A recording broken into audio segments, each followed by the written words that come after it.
Bill Gates once said, banking is necessary, banks are not. How are we doing tonight? How are we feeling tonight? Abolish ICE, free Palestine. It has not been easy, and I know that it won't be easy. Because fascism is on the rise, Trump is in office. It's socialism in the house! And it's got some in the media saying game over for establishment Democrats. The revolution is being televised. That's what I make of it. The Mamdani phenomenon is not a one-guy thing, and the roof is collapsing on the Democratic Party establishment tonight. It's going to allow everybody to go, oh, they're going to look at New York City and go, oh, the Democratic Party is so far left. If you want to blame anybody for what happened last night, my opinion, if you want to blame anybody, Jonathan, I think you have to blame Benjamin Netanyahu. A lot of people, and you know this too, you live in LA. The number one thing they're saying is, why can't we have a Mamdani? That's what they're saying. And it's about energy. This is hopefully going to sweep the entire country. You've had a heck of a week. I mean, the election, the candidates you endorsed won down the line, and you knocked off 2 Democratic incumbent members of Congress. Is this like a unique moment in New York, or is this the beginning of a national movement?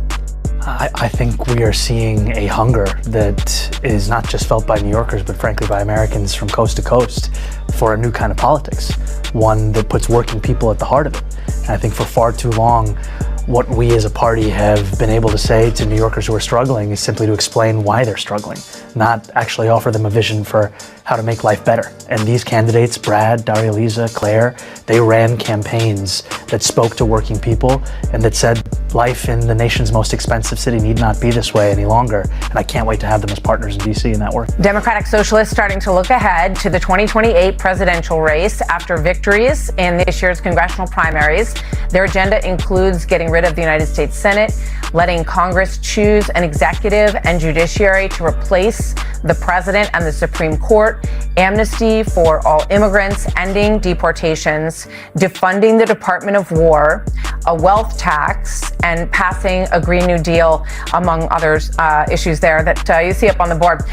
Zohran Mamdani and his supporters have been milking the Knicks championship, acting like winning at basketball spells victory for the mayor's signature policy ideas, like freezing rent, opening government-run grocery stores, and taxpayer-financed daycare for 2-year-olds. This is your city on socialism, tweeted the New York chapter of the Democratic Socialists of America. Maybe all we needed was a socialist mayor to save everything.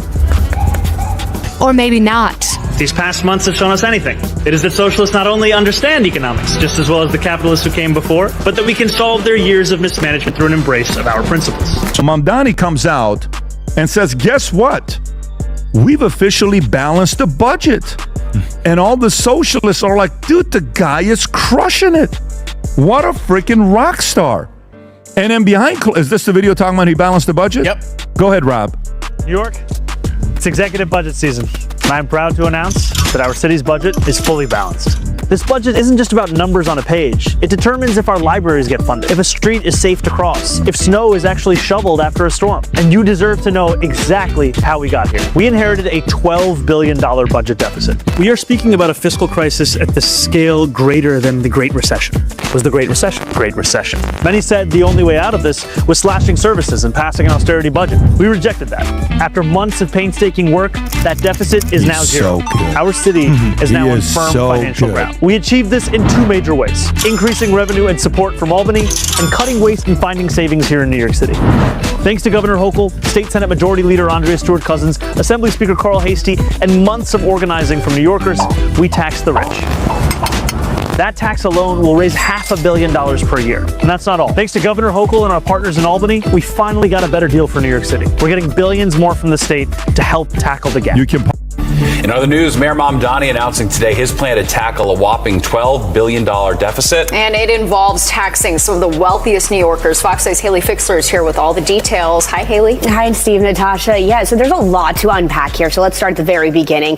Mamdani is blaming both former Governor Andrew Cuomo and former Mayor Eric Adams for the city's massive budget gap. And tenants celebrate after a vote tonight to freeze the rent. Good evening. I'm Christine Johnson. That decision impacts about 2 million New Yorkers who live in rent-stabilized apartments. The board took action to freeze 1- and 2-year leases, something the panel has never done before. But as Andrew Ramos reports, some say it could have long-term repercussions. We have not updated our renter protections since they were first established over 40 years ago. Mayor Brandon Johnson says relief for renters is long overdue. He introduced the Protecting Renters Ordinance in the Housing Committee Monday. I feel like it would put renters in a much better place to where we're not fighting just to live safely. The proposal makes a host of changes, like capping security deposits at 1 month's rent, banning move-in fees, creating a registry of all rental units in the city, and requiring landlords to provide valid reasons when they evict or don't renew their tenants. It will be $146 million. That is the year-end budget deficit for the city of Chicago. But it is nothing compared to the projected shortfall in 2026. CBS News Chicago investigator Megan DeMar breaking down those numbers for us. And Megan, even the most optimistic outlook seems pretty grim. Right, Marie, we're talking about a $1 billion deficit for 2026. And the city's budget director warned that is an optimistic outlook for the future. And it's a reasonable expectation. Corporations that continue to benefit from Trump's cuts to all the other services that we rely upon, asking them to put more skin in the game, that's a reasonable expectation. Mayor Brandon Johnson still thinks that there's a path forward for his millionaire and billionaires tax. He wants to use that money to help make up for a $130 million budget shortfall. Are you still paying with one of these? Millions of us are, but I was challenged today on why I'm using 1970s technology in 2023.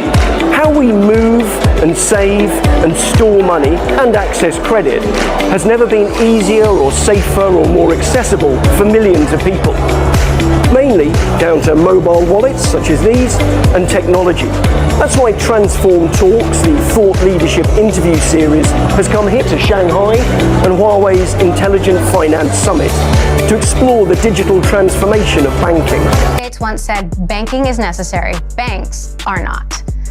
To what extent could AI or fintech replace traditional banks? I think, first of all, I remember him saying banks are dinosaurs. I spoke to him about it in 1997, and he was dead wrong. He'd probably agree to that. But he's not wrong. The technology changes everything. And if anyone is complacent or arrogant or think that because you have a big position today, you're going to have a big position tomorrow, that's a mistake. But then you have to define what is banking. Someone's going to have to hold the money. Someone's going to have to move the money. Someone's going to have to raise the money. Someone's going to have to do research, around money. Those services will still be around. And, hopefully we're doing it and using a lot of tech to do a better job at it. But I've always thought it's very possible that some tech thing, disintermediates a piece of that. And I've been writing about, big tech going to our business. We got fintech, but we also have big tech. And they will embed payment systems in there. I'm not against that. I would be against unfair use of their position to dominate us in a business. Bill Gates once said, Turn up to another level. We gon' give him all the praise, cause it ain't nobody better. We gon' turn up to another level. We gon' give him all the praise, cause it ain't nobody better. Can't help myself. I can't help myself. When I get to praising up in this place, I lose my breath. I can't help myself. When I get to praising up in this place, can't help myself.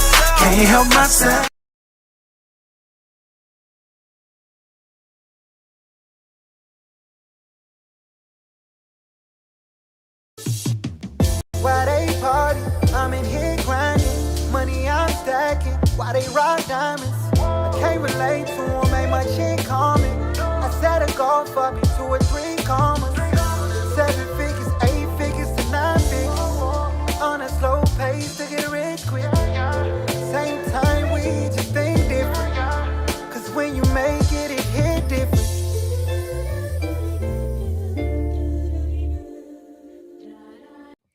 What it do, y'all? It's your partner Dale back in the saddle again for another edition of the Counter Move podcast here on Thursday evening. I thank you guys. If you could do me a quick favor, guys, like, share, and subscribe, guys. And if there's a little bell on the platform that you're watching your partner on, click on the thanks. So when I come live, you get to kick it with your mans. And then we got a good show for you guys today, man. This is going to be a very information filled type of show, but I think you guys are gonna like it. But let's get into this thing, guys. Here are our topics for the day real quickly, guys. Number one, guys, we are talking about, man, politics, cities, and wealth. We're talking about this socialist movement right now. What's going on with that, right? There's a little push there. We're going to then talk about New York City as well as Chicago, where socialist policies are being implemented right now. And we're going to see the pros and cons, what's really going on, the return on investment when it comes to these policies, right? So we get to test what these socialists are actually talking about. Number three, we're going to talk about protecting the bag. There's a digital banking revolution that's actually happened. You know, SoFi, Nubank, other new digital banks, guys. We're going to dive into that. And could there be a deregulation of banking here right now? That's going to be a good one, guys, on the Protect the Bag segment, guys. And you're going to get my thoughts on all three topics, guys. So if you could, guys, real quickly, let's dive into this thing real fast. Let's go to the first topic real quickly here, guys. Boom. Man, there's a socialist surge going on right now. Right, we're going to take a closer look at their ideology, right? Their voters and their policies. I'm a policies guy, not a party guy. So I'm going to be asking, okay, what's your policies? Does it make sense? And can we vet them, right? Business goes up and down. Politics goes up and down, but it's the policies and or method ideologies that actually survive when tested. That is what we want to look at right now, guys. So let's dive in this real quickly, man. I gotta say, it's on the Democrat side. There's two Democrats. You have a more of a moderate Democrat, the JFK-like, right? And we're going to listen to one of them today. And you also have the socialist one. Now, I'm saying socialist on the Democrat side because that's the loudest in the room. And they came out and said they're called the Democrat Socialists of America, or DSA. Okay? If you saw the reel at the beginning of the show, real quickly, guys, you saw a lot of those chanting going on DSA. That stands for Democrat Socialists of America. So let's dive into it real quickly. Their co-chair, right, came on to Martha McCallum. I gotta say, hey, half cup of praise. He went into more of a conservative a platform, and what he did was he went up in there and let's see what he has to actually say. And guys, I gotta say, what they're running on is a bit concerning. And you're going to see out the gate what they are running on. This is preposterous. But let's go dive into it real quickly, guys. Let's go into it. Let's bring in Martha McCallum real fast and dive into what's going on, guys. And let's see. Oh, there I am. There I go. Let's dive into this real quickly, and I'm going to change the background real fast, guys. We're going to dive into this quickly. I'm trying a new background. Boom, there we go. Now, here is Martha McCallum, guys. Okay, let's dive into this real quickly. This is her coming in, talking to this Democrat Socialist of America. He's the co-chair. And from the get-go, she's going to dive into their platform. All right, their platform. And it's interesting. So let me get rid of this real quickly. Let's dive into it. Here we go. Let's go get it in. Democratic Socialists starting to look ahead to the 2028 presidential race after victories in this year's congressional primaries. Their agenda includes getting rid of the United States Senate, letting Congress choose an executive and judiciary to replace the president and the Supreme Court, amnesty for all immigrants, ending deportations, defunding the Department of War, a wealth tax, and passing a Green New Deal, among others. Stop right there.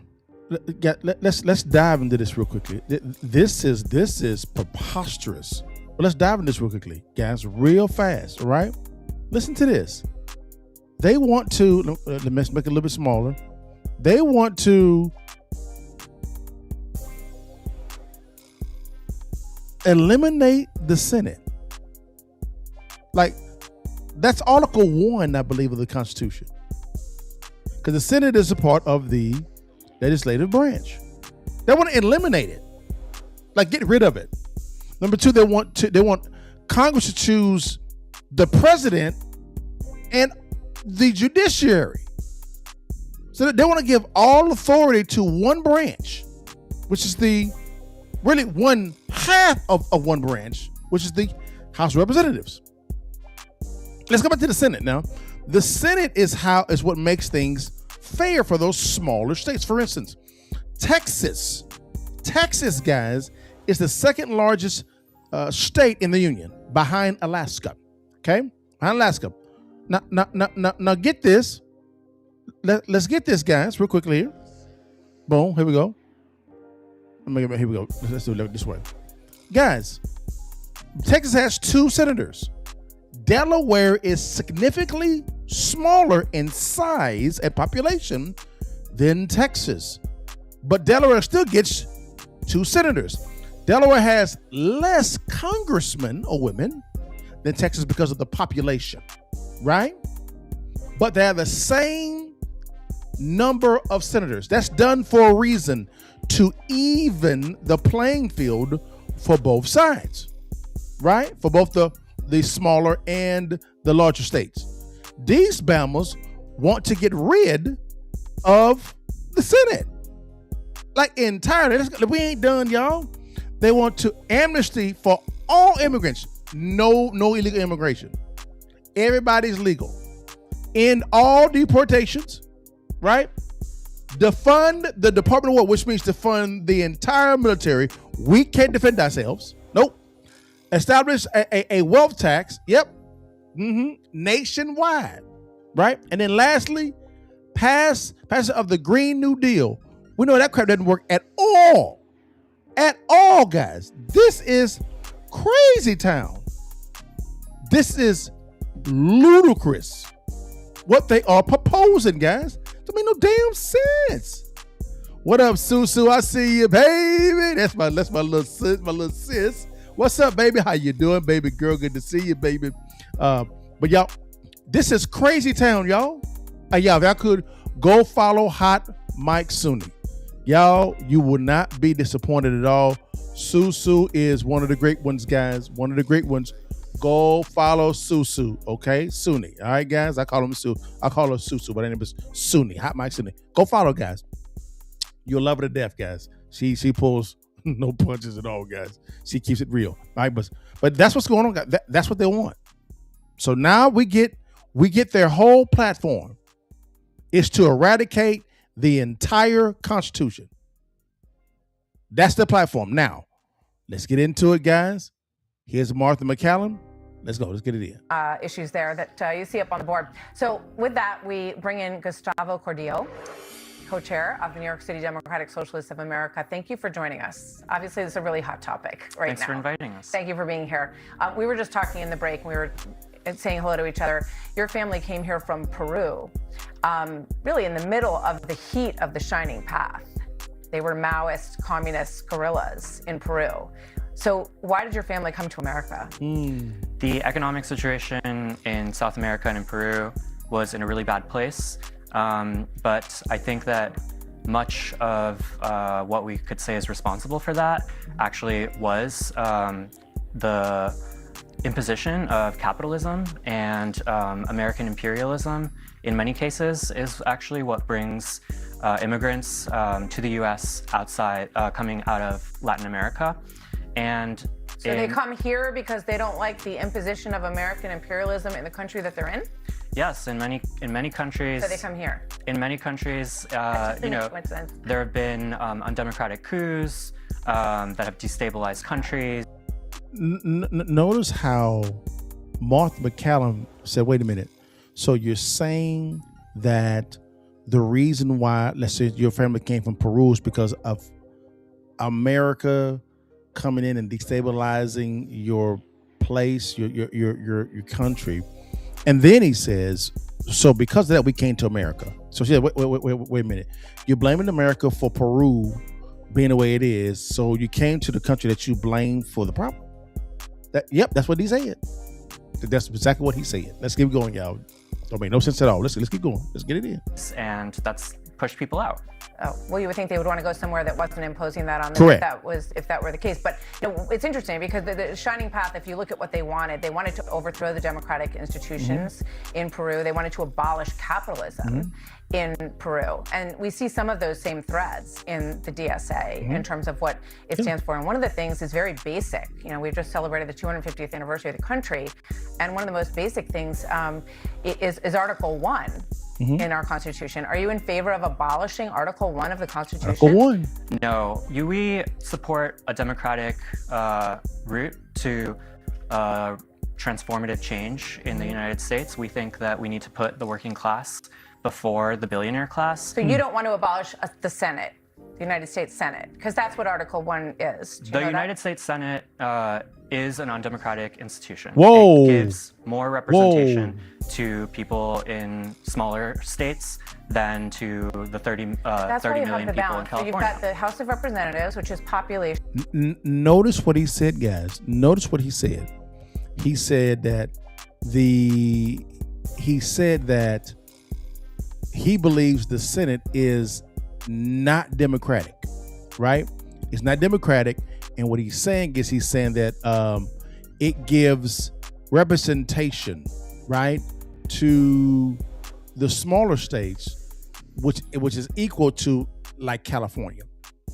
So as she said, that this is Article 1 of the Constitution, but he wants to get rid of that.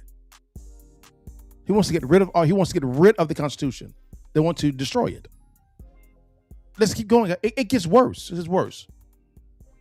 Driven, and then you've got the Senate. So every state, if you're a small state, you still get 2 senators, even though you only get maybe 1 congressman, in order to make all of the states have fair representation. Correct. So you say, I'm just confused. When you ask normal Americans if Congress and the Senate and our political system is working for them, most people are very unhappy with the political system, and they say it's not working for them.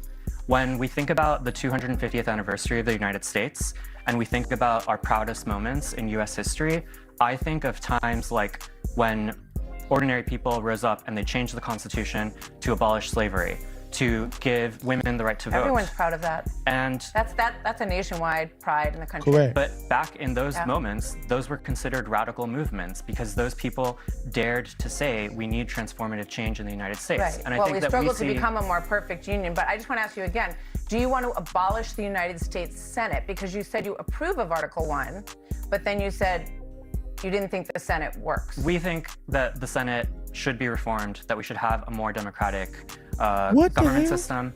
But that's a long-term change.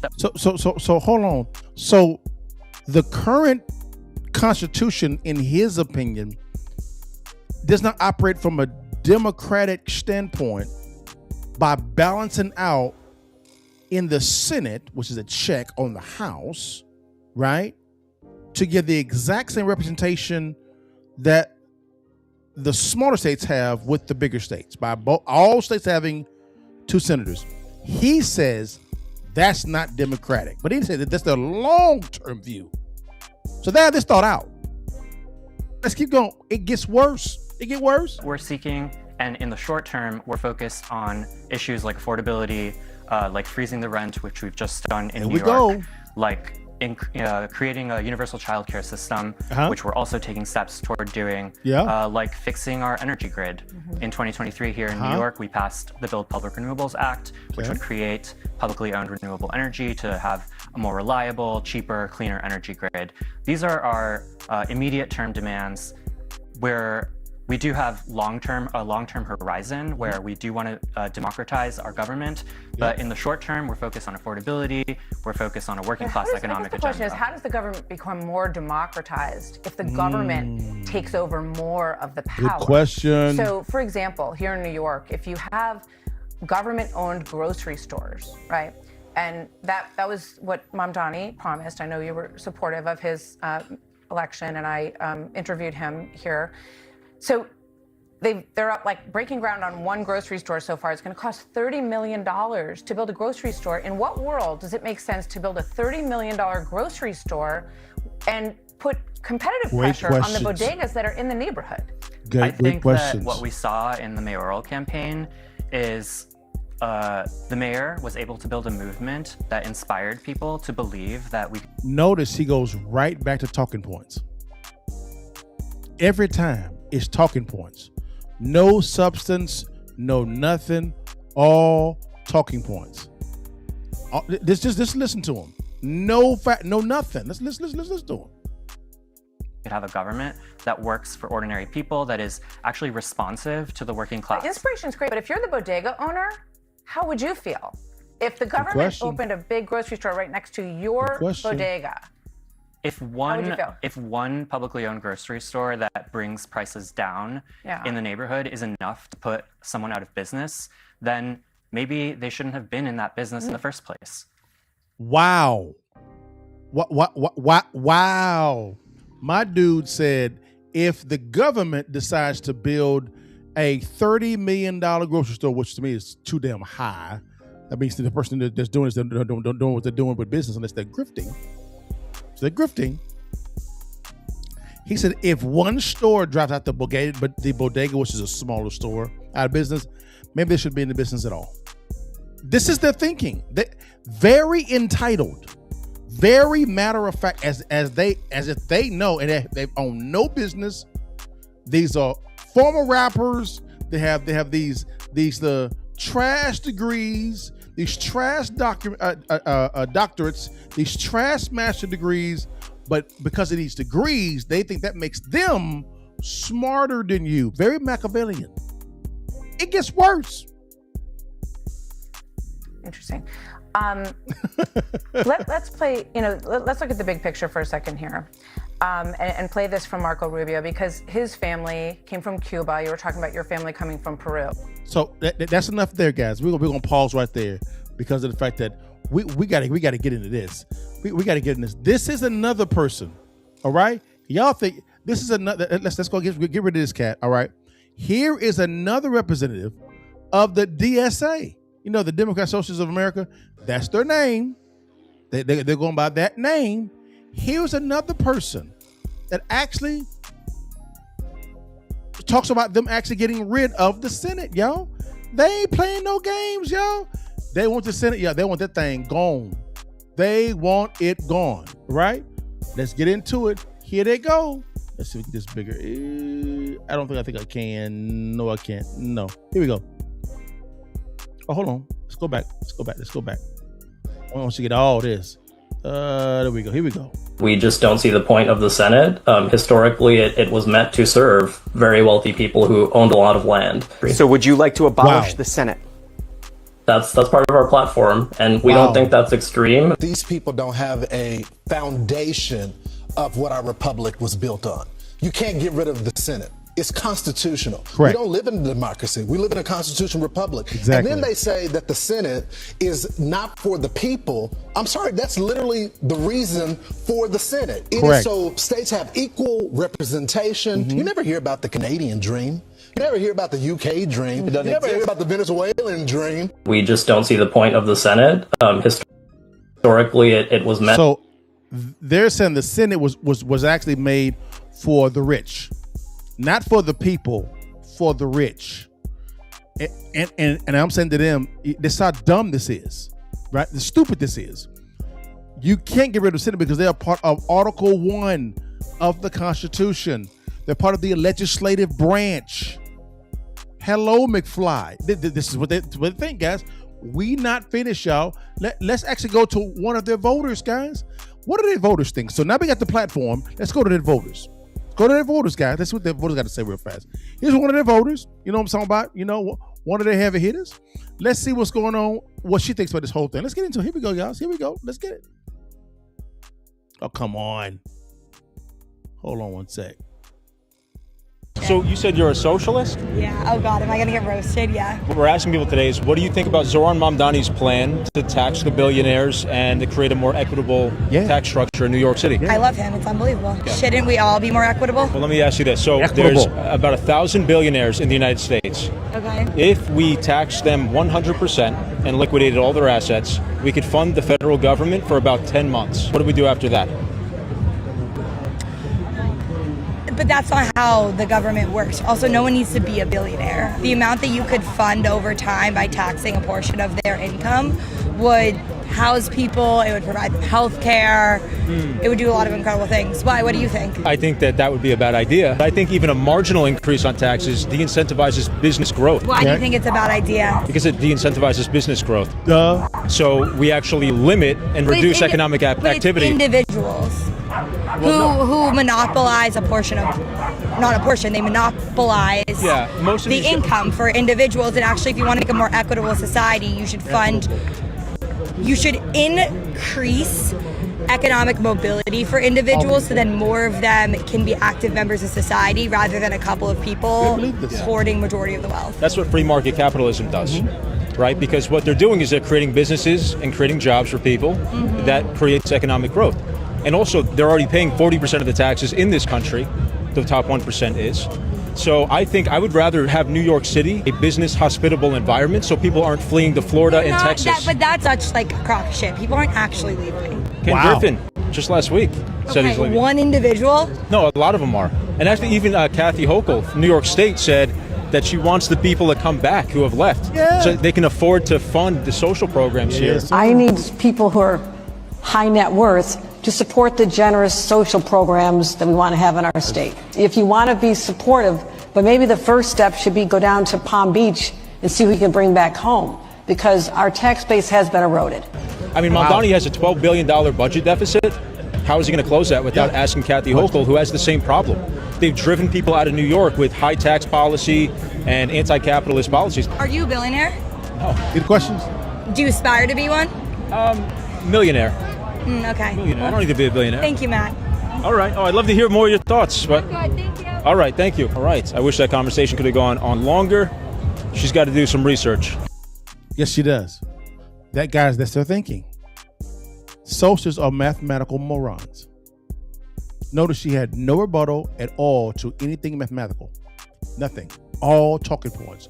All unicorns and rainbows and sunshine and lollipops. That's what this is, yo. That's what this is. Mathematical morons. It is. We're not through. We're not done, y'all. We're not done. Now, I had to say to myself, there has to be some type of JFK like Democrat that's more rational. You know what I'm saying? More rational. All right. So I had to go to that. So I found one. And this is Van Jones. Van Jones actually came out, guys, and had something to say about this whole thing, Doc. And I said, you know what? I like Van. Listen to what Van had to say about this entire thing, y'all, about this whole thing. Listen to Van. Y'all, he sounds sensible. Here we go. Van Jones. Here we go. Look, I used to be on the left side of Pluto, but to have somebody who, their main qualification for being in our party is they were celebrating after October 8th the murder of innocent Israelis. To have somebody in our party get the nomination whose main qualification is saying that there should be no police, no prisons, Israel shouldn't exist. It's a red flashing light. And I think people who have more reasonable ideas in this party are going to have to start working. Because what's happening is the establishment thinks that you can just buy ads and get endorsements. That's going to somehow help you win. Trump figured out the hard way, you can't win in Iran with just bombers if you have nothing on the ground. Moderates cannot win in these blue districts if they have nothing on the ground. If all they have are ads and endorsements, and they don't have the door-knocking army of the DSA, you're going to see more and more of these candidates. The Democratic Socialists of America, they've got ground troops. They do. And passion matters. And a mobilized base matters. And moderates keep thinking that they can just say, shame on you, and sign another check. You're going to have to put people on these doors. Otherwise, you're going to have people like this and worse taking over this party. Look, I used to be on the left side. So again, that's Van Jones, guys. Van Jones is saying, hey, sensible Democrats, please step forward with a plan that's opposite of I hate Trump. Please step forward. We need you. JFK-like Democrats, where you at? Let's have a debate over ideas, concepts, not destroying the Constitution. Hey, just keep the 1,000 with you guys. All right, now, we not done, y'all. We not done. We love betting this. Now, guys, let's see. I got to ask the question. I'm a black man. I'm talking about. So, and it's black from an adjective standpoint. Now, get this, guys. Let's see, is Democrat, DSA, Democrat Socialist America, are they pro-black? You know what? Let's get somebody that's actually there right now, guys. Here's a dude, man, that comes on here, man, real fast. Progressive Action. He's, I got to give him credit for him. This is what he does. This is him talking about, is DSA pro-black? Right? Because I always talking about people of color, okay, which is a grift of trying to smuggle people into the black plight in our history, stealing history. That's what it is. I said it with my chest. I did. Let's see what's going on here, guys. Let's see, is DSA, are they pro-black? Let's see. Y'all to check out this video by former Congressman and DSA pusher Jamal Bowman. Check it out. Hey, New York Times. Who is Patrick Jenkins? Isn't he a lobbyist for the political establishment? Are we naming him as a black leader in our community? Why didn't anyone who wrote that article or researched for that article, why didn't anyone reach out to me and speak to me? Am I not a black leader in the community? No. Am I not, former United States congressman? Am I not still a political organizer heavily involved in politics in New York and across the country? Am I not a lifelong educator? 10 years as a middle school principal, 20 years overall as a public school educator, serving the families and children of New York City. Is that not like leadership that we should be speaking to about the current state of politics, DSA, and all of the above? Instead, you speak to Patrick Jenkins, who's a lobbyist, who gets paid by the political establishment to go against all of our working class policies. Is universal health care or affordable housing or jobs or fully funded schools anti-black? Is clean air anti-black? Is taxing the rich anti-black? Is reparations anti-black? These are all things that DSA stands for. So I don't know what you're talking to. This is a political divide. Jamal Bowman, let me ask you a question. You kept asking, is universal health care anti-black, affordable housing anti-black, clean air anti-black, taxing the rich anti-black, reparations anti-black? Then you conclude these are all the things the DSA stands for. But that's not the question people are asking. Supporting policies that help everybody doesn't make an organization pro-black. Universal health care helps white people, it helps Hispanics, it helps Asians, it helps black Americans too. That's actually called public policy, not proof that an organization is pro-black. So here's my question. What specifically has the DSA done primarily designed to improve the lives of black people? Because listing policies designed to help everybody isn't the same thing. If your argument is that the DSA is pro-black, show the receipts, not slogans, not hashtag, actual accomplishments. And another question. If the DSA already represents everyone's interests equally, why does it have a separate Afro-Socialist caucus? What's the purpose of that caucus? And what does it say about how representation actually works inside the DSA? Y'all let me know what y'all think in the comments. For more videos like this. Enough said about my mans and them, bro. Jamal Bowman, he responded. And I noticed, Jamal Bowman, you said nothing about eliminating the Senate, right? Nothing about asking the House to replace the president and judges. You didn't say anything about defunding the Department of War, our military. I noticed that you didn't say anything about that. Very slick and shiesty, huh?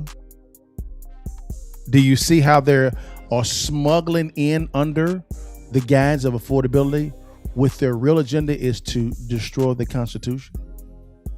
I didn't say it. They did. Just listen. Just saying, guys. Wow. Jamal Bolton, we want to hear your response to my mans in them. Progressive Action out of New York City. Wait, response, big dog. Waiting, big dog. All right, guys. Man, does it get worse? Now, guys, let's do something a little bit different. All right? A little bit different. Now, we've kind of vetted their ideas, right? Looked at their voters, right? Which is cool. And what I would like to do is this here. Let's begin to vet their ideas, right? I think that'd be wise to vet their ideas. Now, let's go back here. Now, here is our next topic for today, guys. All right, boom. We're gonna look at really the New York City and Chicago socialist policies, shake up and concerns. The policy debate shaping the New York City and Chicago. We're gonna look at and vet if these socialist ideas are actually working. Real world case studies right now. Okay? So we'll look at it. Now, here we go. Let's go to the first one. One second. Nah, don't want to go there first. Let me see. Yeah, I'll go there first. All right, I'll go first. Now, Mamdani has came out and said that he would like to tax the rich because there's a New York City budget deficit, right? He's now the mayor. He's saying that he came in to a deficit. Let's hear his prescription for filling this gap in the New York City budget. Let's see how much the deficit is and then vet his plan. All right? So here we go. Let's dive into the first video real fast, guys. Let's go to this real quickly. All right. Let's see here. Boom, share. Now, here we go. Let's dive into this first one real quickly, guys. Boom. And here we go. Let's get into it. Here we go. In other news, Mayor Mamdani announcing today his plan to tackle a whopping $12 billion deficit. And it involves taxing some of the wealth. $12 billion budget deficit. That's with a B. These New Yorkers. Fox 6's Haley Fixler is here with all the details. Hi, Haley. Hi, Steve, Natasha. Yeah, so there's a lot to unpack here. So let's start at the very beginning. Mamdani is blaming both former Governor Andrew Cuomo and former Mayor Eric Adams for the city's massive budget gap. Take a listen. In the words of the Jackson 5, it's as easy as ABC. This is the Adams budget crisis. Wow. In 2025, under the banner of what he called the best budget ever, former Mayor Eric Adams handed the next administration a poisoned chalice. He systematically under-budgeted services that New Yorkers rely on every single day: rental assistance, shelter, and special education, while quietly leaving behind enormous gaps for the future. Now, Adams fired back. In a statement, a spokesperson for him says, in part, quote, Mayor Eric Adams inherited a city facing nearly $10 billion in debt, compounded by the worst public health and economic crisis in New York City history. COVID devastated the economy, and the city was later forced to absorb billions in migrant-related costs that should not have fallen solely on local taxpayers. The spokesperson added, quote, blaming him for decades-old city-state funding inequities is inaccurate and disingenuous. So let's break this all down. Mamdani says his main focus is to balance the budget, and it's through savings and efficiencies. He pointed to a, quote, unusable AI chatbot that cost the city $500,000. He says slashing that's going to help, but it's not going to be enough. Mamdani's goal is also to get some more money from the state. He says that there is an $8 billion a year difference between what the city provides in revenue to the state and what the state gives back to the city. But the biggest piece of the puzzle, raising taxes. Mamdani wants to raise the corporate tax to 11.5%, and that would match New Jersey's rate. His plan is also to tax any household that makes over $1 million, an additional 2%. Now, this really doesn't come as a surprise. This is what he ran on. However, Governor Kathy Hochul has repeatedly said that she's against raising taxes. So this is what Mamdani said in response to someone asking about that today. We've been very open and honest with the governor and the governor's team, as well as with legislative leaders, as to the scale of this crisis and the need for us to respond to it in a manner that addresses the enormity of it. That will require increased revenue. It will require a new relationship with the state.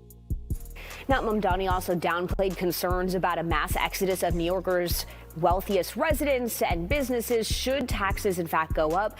He says that people aren't going to leave because he believes investing in city services will benefit everyone. Steve, Natasha? Yeah, we'll wait and see. All right. So their bet is, raising taxes ain't gonna hurt nobody at all because they believe that the citizens and the wealthy are going to love investing in public services for the good of the people. Notice there's no talk about cutting spending, just raising taxes. Now, remember he came out and said that he passed a tax thing. I played that before on a past kind of podcast. Let's bring our old buddy back in, man, from New York City real quickly, guys. And I want you guys to pay attention also to that first bullet point, which was $8 billion from the state. We're gonna get to that in a second. Yes, sir. Now, let's bring our partner back in because he actually vetted this plan. Yeah, he did. He vetted the plan, y'all. And let's see if the plan makes some sense. Here we go. Let's get into it real fast, y'all. See if it makes any sense. Here we go. I'm the one who exposed it to make them tell it. See, y'all thought I was lying. The DSA had to come out and basically admit Zoran Mamdani taxing the rich was a scam. I'm the one who exposed it to make them tell the truth. Remember when I said this? Y'all keep hearing Mamdani and Hoku say, when I ran for mayor, I said I was going to tax the rich. I'm thrilled to announce we've secured a pied-à-terre tax. Pied-à-terre surcharge. This is an annual fee on luxury properties worth more than $5 million. This tax will raise at least $500 million. Everyone has a role to play in contributing to our city. They're contributing in a meaningful way. Same script, tax the wealthy, right? So let's break it down. Right now, New York got a $5.4 billion budget gap. And the big solution, tax the wealthy luxury second home. Sounds tough, sound bold until you hear the number. That tax only brings in $500 million. Let me say that again. Whoa. $5.4 billion gap, $500 million in revenue. That's not even close. That's not a solution. That's a PR move. So now ask yourself, where's the other $4.9 billion coming from? Because it's not magic. It's going to come from somewhere, and it's not going to be the people with $25 million homes. Does that ring a bell? Mamdani celebrated it as a win. And you know what the haters told me? The haters said, no, you're lying. He's not trying to tax the middle class. I told y'all that pied-à-terre tax was a scam, and the DSA had to come out and admit it. Listen to what they had to say. Governor Hochul passes her state budget right now, the rich still get a $12 billion tax cut from Trump. And New York City and Zoran will still face a $5.4 billion deficit. Wait, hold up. If the pied-à-terre tax was going to work, then why is the deficit still the same? I'm just saying. Don't say I ain't tell y'all. Socialism is going to destroy New York City. Not only because the concept is bad, but because the people who are selling it to us. A liar, a cheater, a deceiver, heartbreaker. Don't be fooled. See y'all. Zoran? Response, bro? Y'all want to go a little bit deeper on this portion here? Because remember, he said taxing the rich. It's only bringing in $500,000 in revenue. So where's the other $4.5 billion coming from?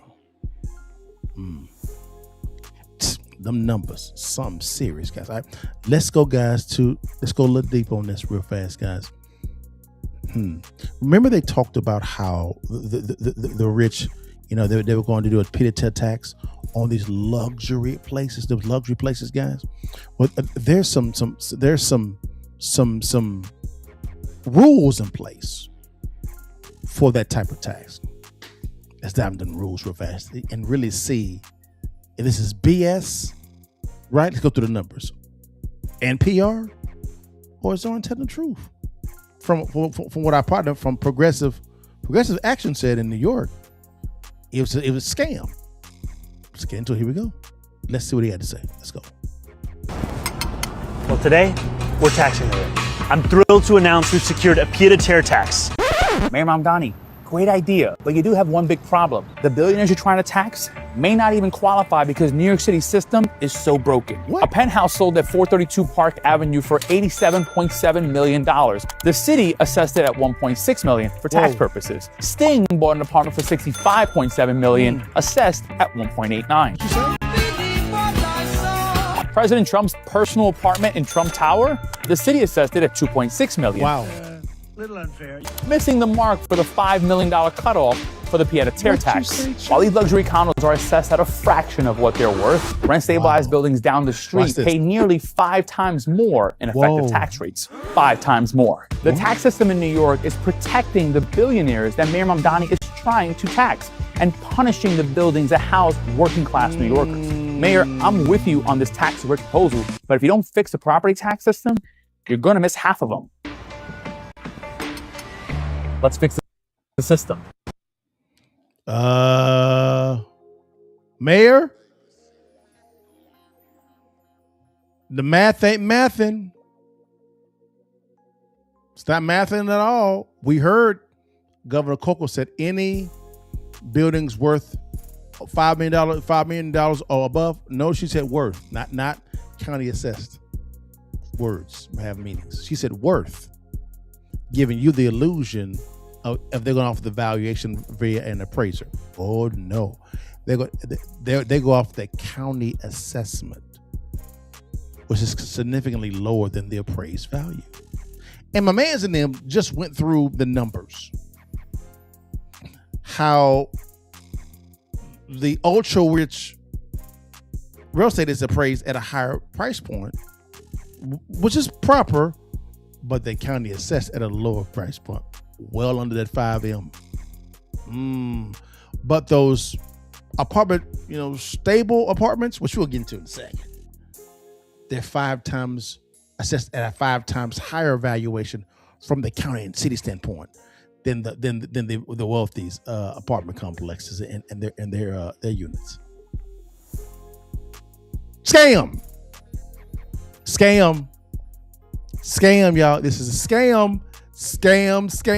We're smelling bad, y'all. We not through. Again, we vet. So we're putting all of this together. But there's a third part on this. There's a third part, right? Remember, they were getting a certain amount of money, right, from the state, y'all, from the state.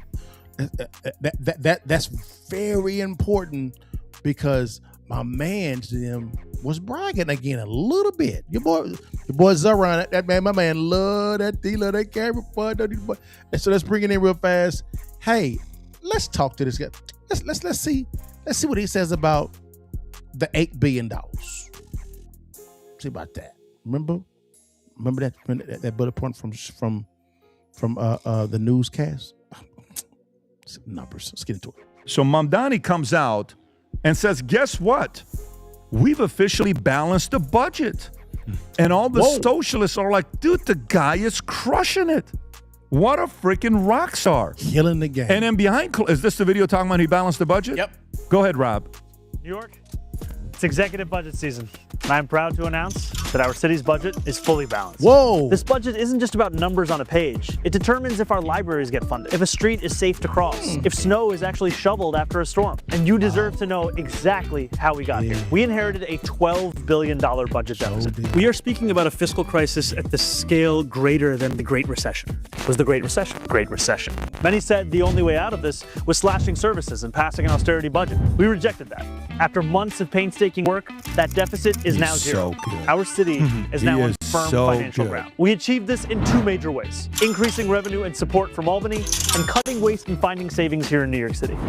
Thanks to Governor Hochul, State Senate Majority Leader Andrea Stewart-Cousins, Assembly Speaker Carl Hastie, and months of organizing from New Yorkers, we tax the rich. That tax alone will raise $500 million per year. And that's not all. Thanks to Governor Hochul and our partners in Albany, we finally got a better deal for New York City. We're getting billions more from the state to help tackle the gap. You can pause it right there. You know how much they got? They got $4 billion. So Tom, per year. So Tom, yeah, $8 billion last 2 years. So when people are looking at this, they're like, okay, You know, how good of a spin job can you do to sell it as if everything is going right? What is he not telling in these clips now? Well, he's not telling you how. He's saying, we got help from Kathy Hochul, and we think it's important to shovel snow. It's a no. I want to see him go to the board and say, this is how we balanced it.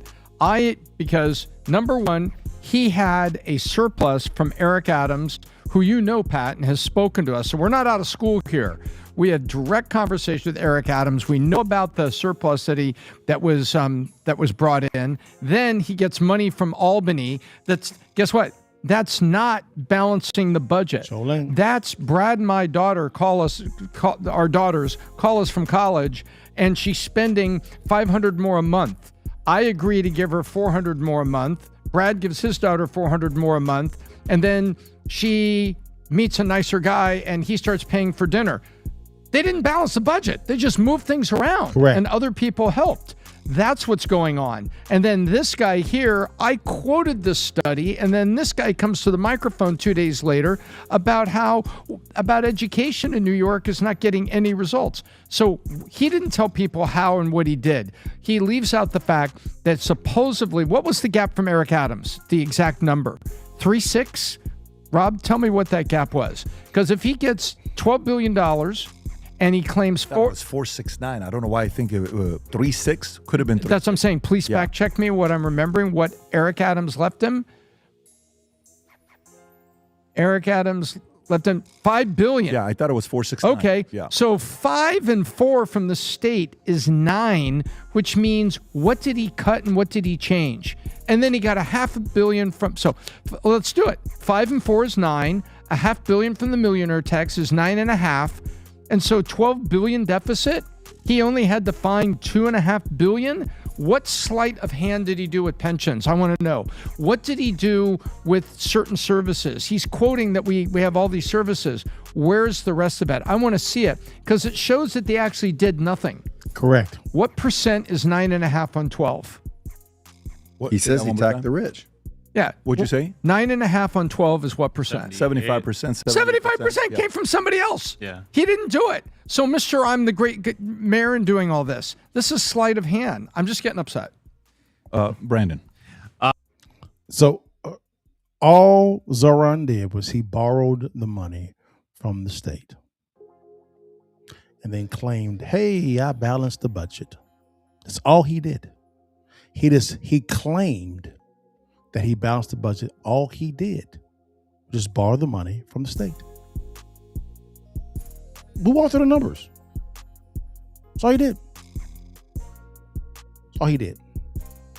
Mm-hmm. And they came out, we balanced the budget. No, you didn't. You're lying. You actually borrowed from the future. And say, yes, we balanced the budget. Yeah, no, you didn't. No, teachers' pensions, you better watch out. That money gone. New York teacher pensions, that money is gone. He raided your fund. Sure did. Congratulations. This is what you elected. Yeah, we're not done. So again, those two lies, spin. And I have to say, he's good at it. He's very good at the spin. He's phenomenal at it, guys. Phenomenal at it. So we're not done, guys. We almost done, guys. Remember, there was a rent freeze too. Remember a rent freeze. Let's dive into that real fast too. Rent freeze, y'all. Rent freeze. We still in New York, y'all. Rent freeze, y'all. Yeah, baby. And people were celebrating about this one. We got rent free. Yeah. Here we go. Let's dive into that. Here we go. Let's get into it.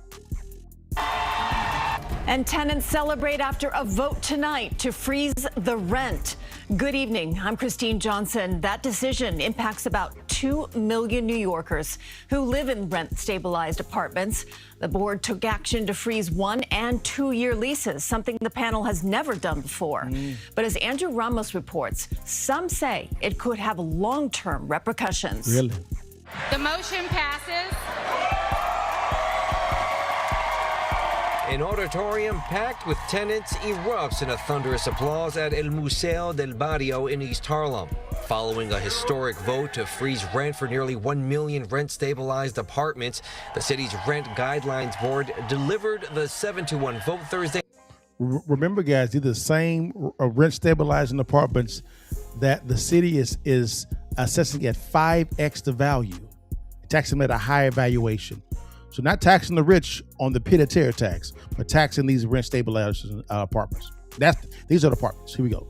Night, which will grant a rent freeze for 1 year and 2-year leases. Tenants say it's a game changer in the fight to keep New York affordable. Oh my goodness, I'm ecstatic. I'm literally walking on cloud 9 right now. I'm so proud of people my age and young people getting together and forming coalitions, because when we do that, we can make an impact. The final vote, which came after more than a dozen public hearings and multiple data reports, was a punch in the gut for property owners who say they are already struggling to maintain their buildings. We'll have to lay off some of the supers.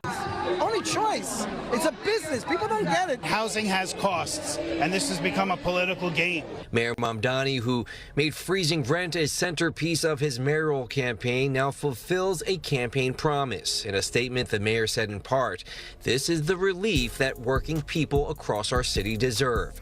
Thursday's vote came amid some controversy where Christina Smith, a member of the city's Rent Guidelines Board who represented landlords, resigned from her post.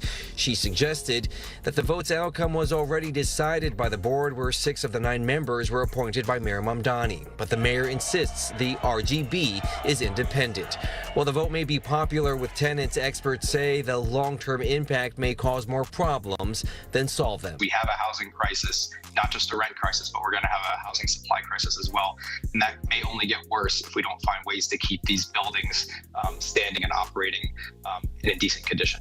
Now, the lease is... So again, guys, that was the vote, freezing the rents. Now, let's bring in the other side. Let's bring in the owners, right? The owners. We're still on the city of Chicago, the city of New York. We're going to get to Chicago in a second. Don't you worry.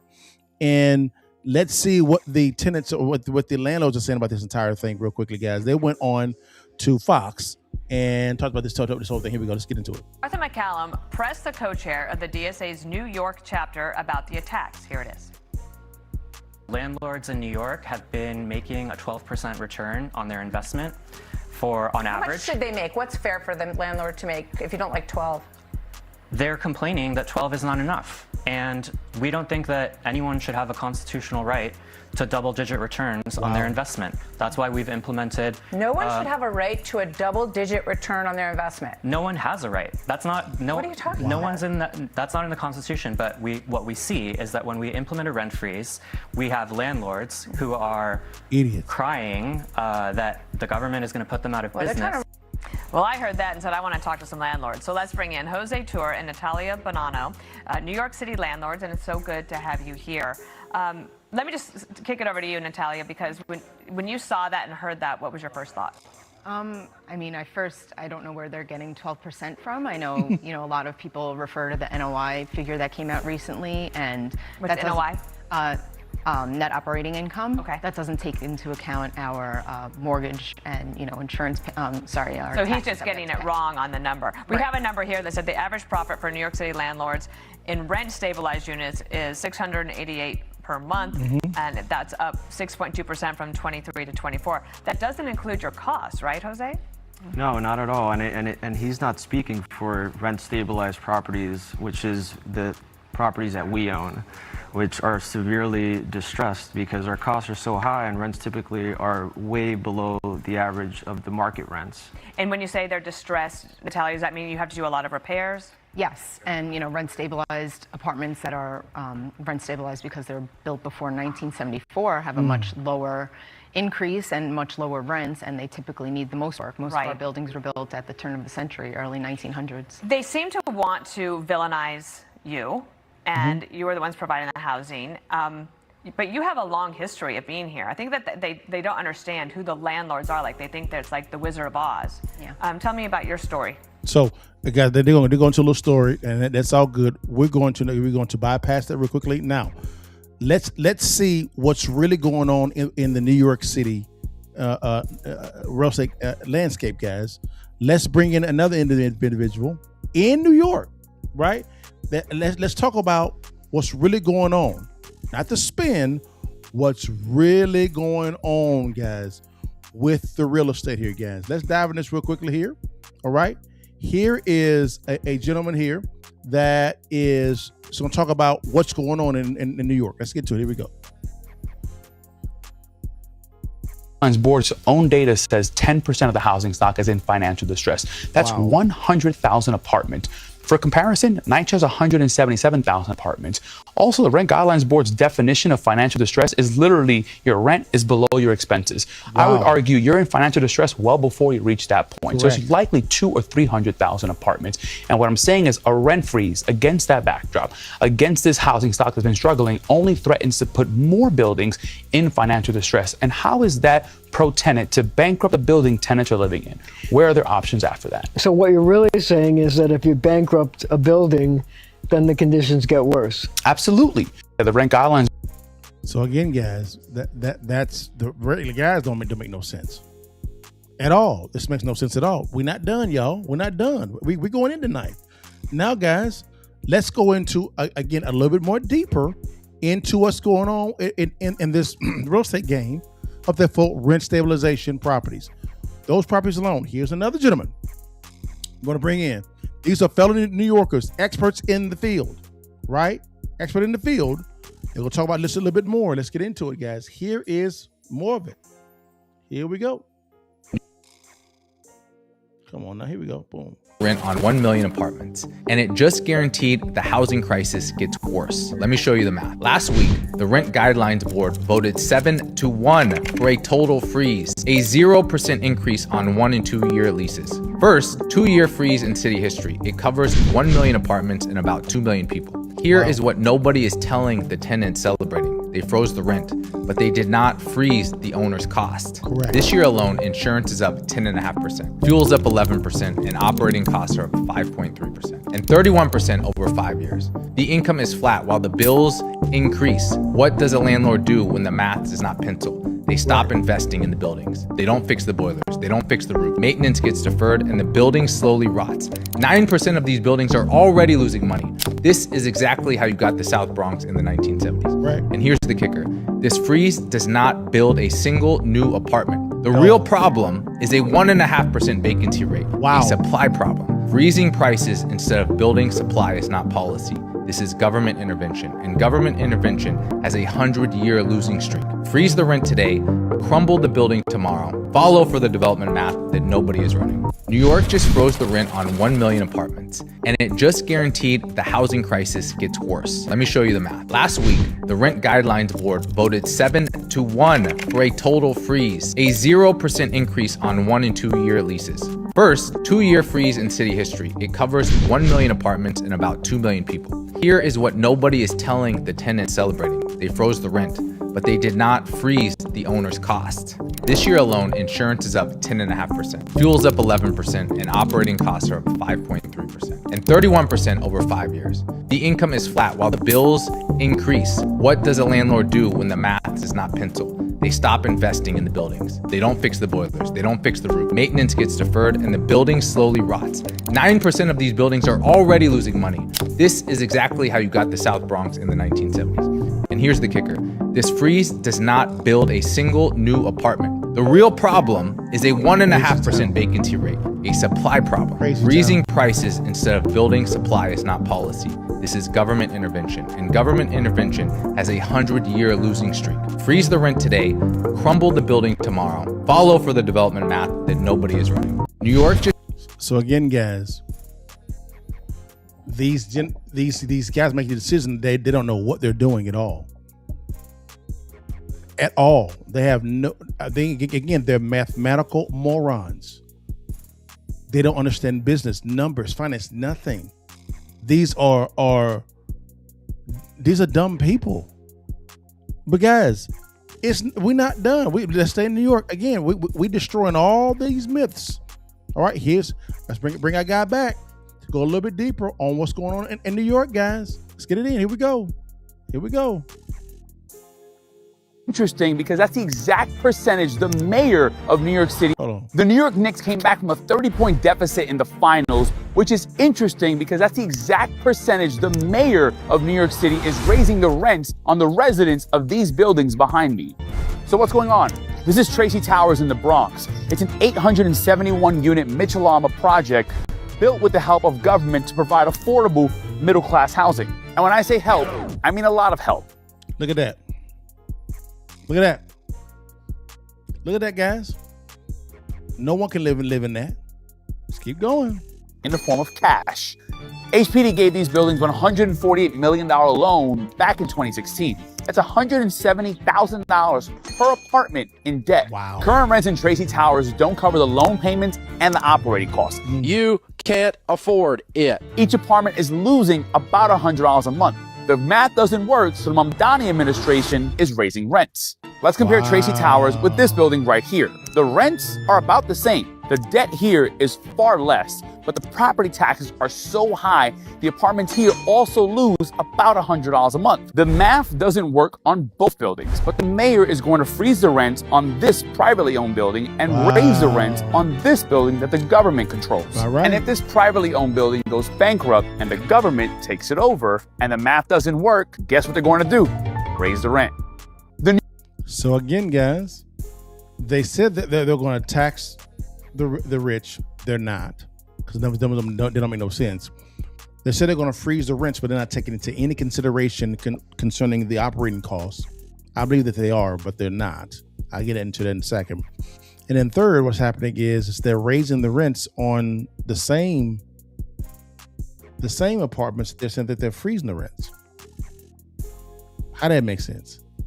How do you think that they're going to be honest with you, fill the gap? Money has to come from somewhere, and it ain't coming from the wealthy. It's coming from you. Notice how he actually rated the teacher's pension. He rated it. He did. So New York, socialism is going to destroy your city. Congratulations. You deserve it, because you voted this in. I'm sorry. Now, guys, we're done with New York. Now, hold on one second. One last thing with New York, guys. One last thing. I'm sorry, guys, but remember how we talked about the conditions of the properties, of these stabilization properties, because they are so old, because they were built in the early 1900s. Y'all want to see the condition of one real fast? I do. Let's get into it. Here we go. I feel like I'm standing in a time capsule from the 70s. This is a one-bedroom apartment in the Bronx that rents for $811 a month. That's if the landlord were to actually put it up for rent.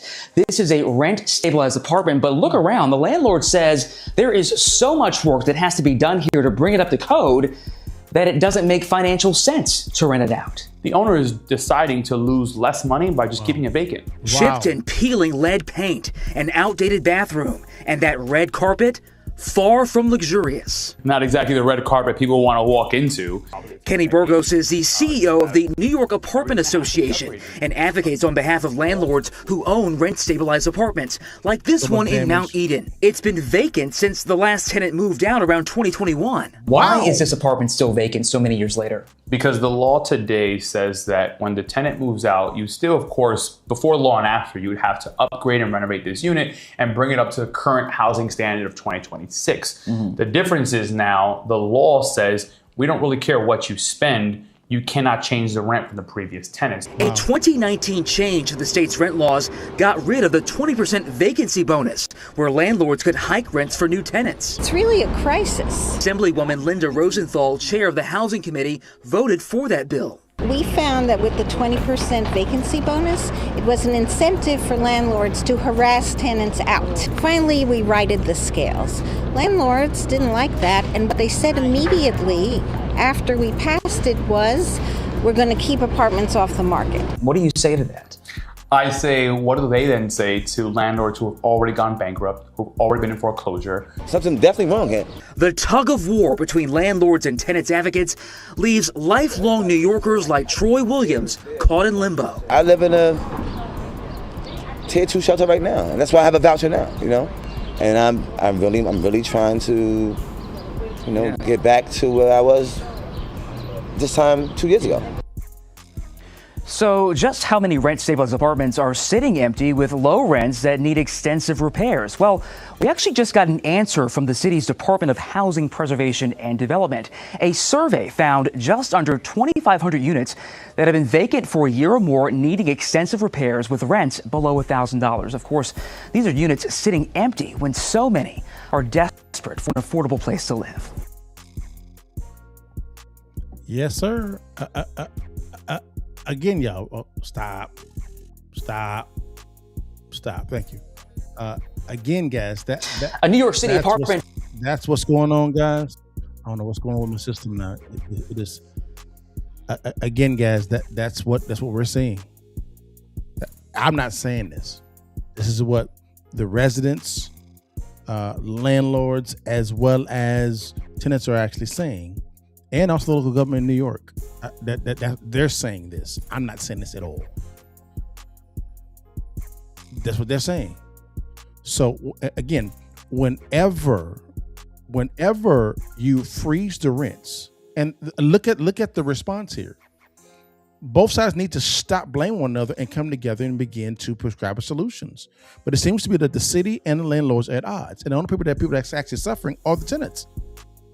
Because what's happening is because of this tug of war, you actually have the tenants getting a trash product in housing because the landlords cannot afford to maintain those properties if the city puts a cap on what they can actually charge when it comes to a lease payment.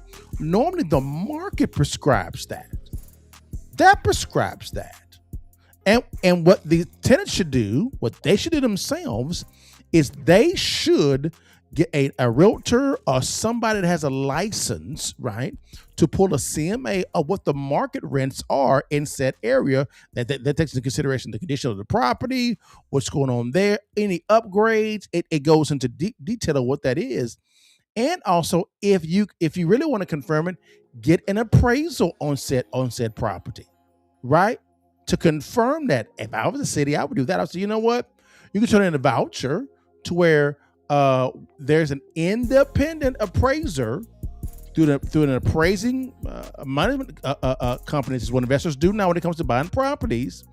Can send out an appraiser out there to be able to get an appraised value. You can get a CMA from a licensed realtor. You can also get an appraiser from a licensed appraiser. There's a middle ground. And they both come together and said, this is what the market says that the rents are, so that the landlord cannot argue with it, as well as the city and the tenant, because you got a licensed person whose license is on the line, right? Their livelihood on the line to prescribing the right thing, right?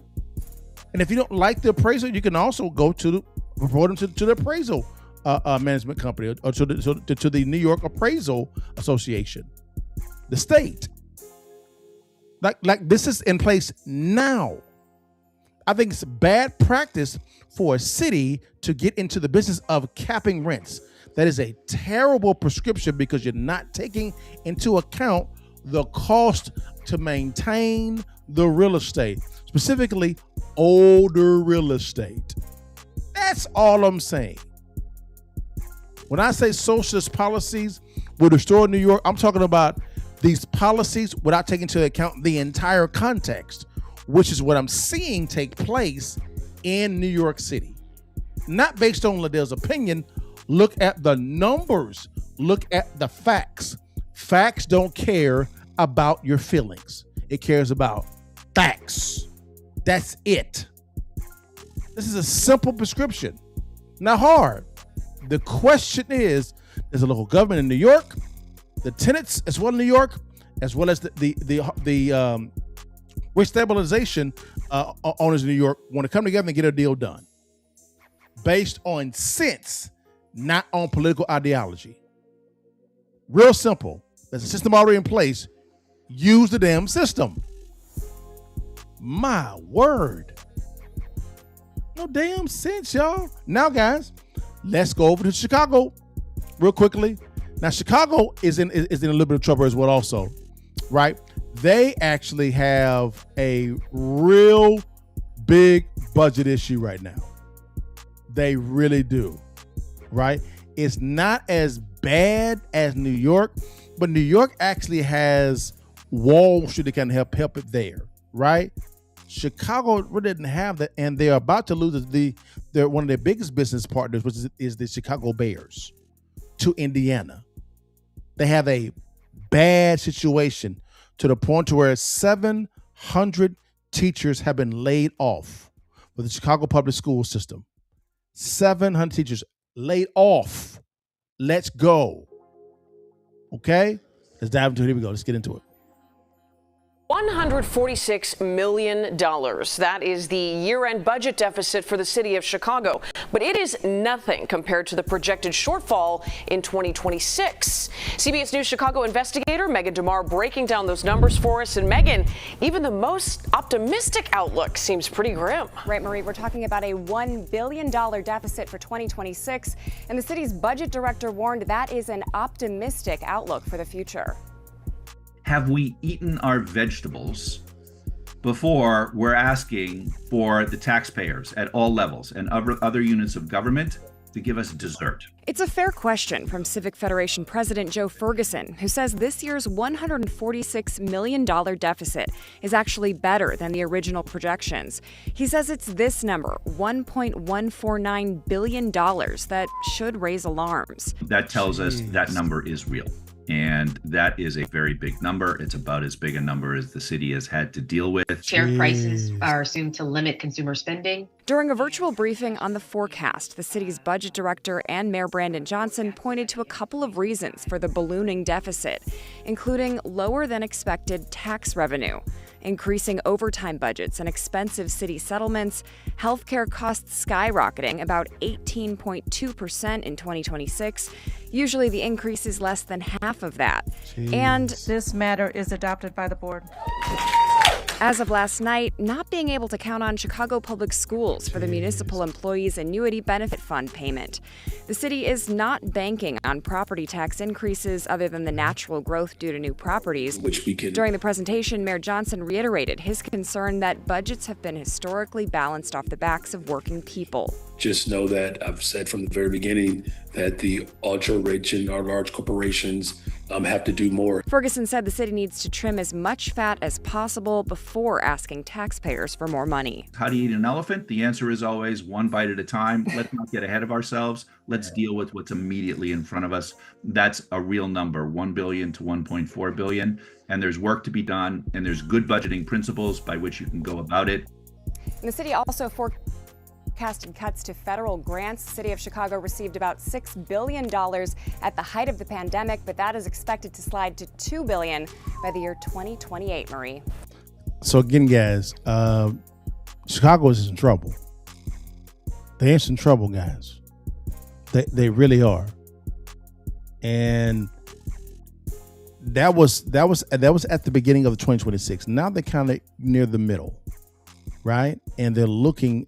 Let's get more of an update of what's going on, because remember they had $1.1 billion, $1.15 billion. Let's go and round it up, in a budget deficit, and they're losing the Chicago Bears, and they laid off 700 teachers, and I'm praying for those teachers, because I think teachers are severely underpaid. They're severely underpaid. The good ones. Severely underpaid, right? So here is Mayor Brandon Johnson talking about the mid-year, okay? Again, I'm using their words, not my opinion. All right, let's get into it. Here's Mayor Johnson talking about the budget mid-year. Here we go. And it's a reasonable expectation. Corporations that continue to benefit from Trump's cuts to all the other services that we rely upon, asking them to put more skin in the game, that's a reasonable expectation.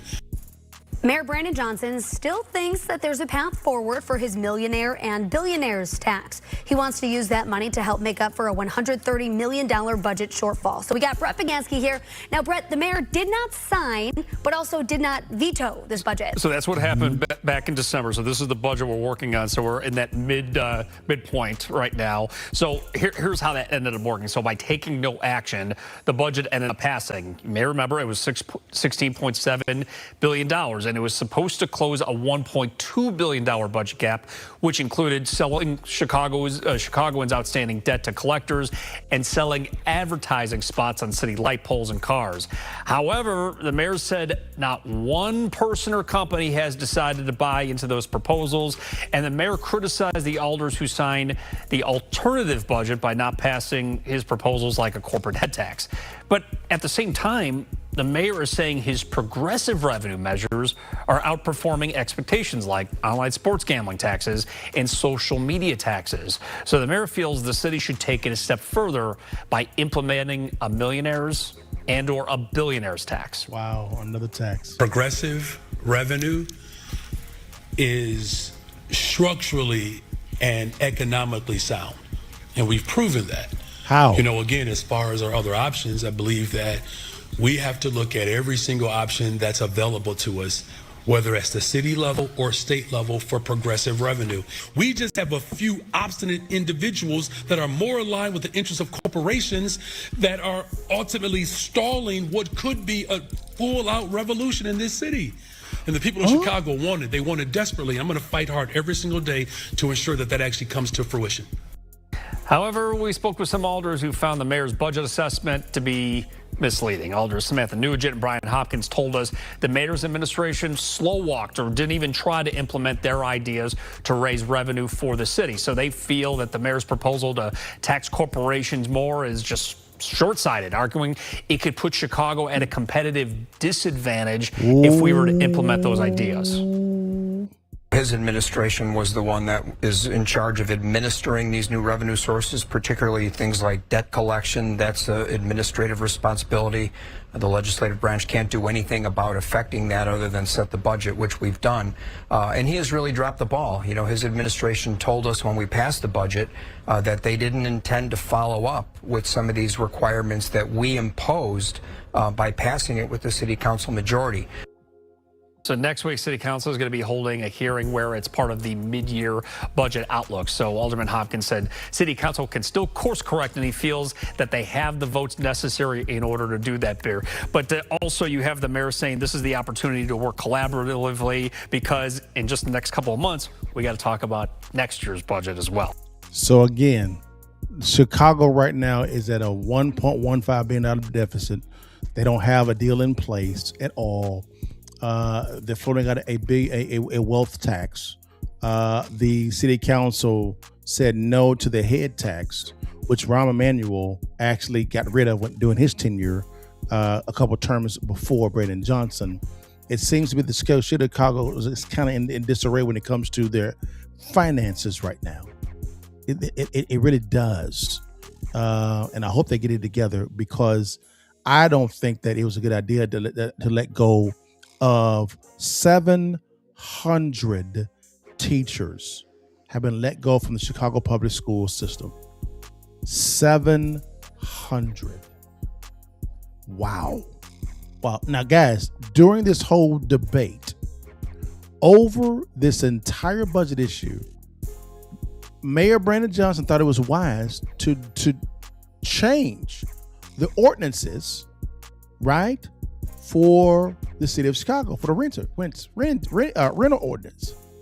Let's get into that now. This is during this. Let's get into it. Here we go. Okay, so the city says they're going after non-transparent junk fees and landlords who are evicting tenants without good reason. But on the flip side, many owners argued that ultimately the city can't make housing more affordable by making it more expensive to provide housing. No vote was taken today, but that didn't stop a crowd of staunch supporters of the Protecting Renters Ordinance, known as PRO.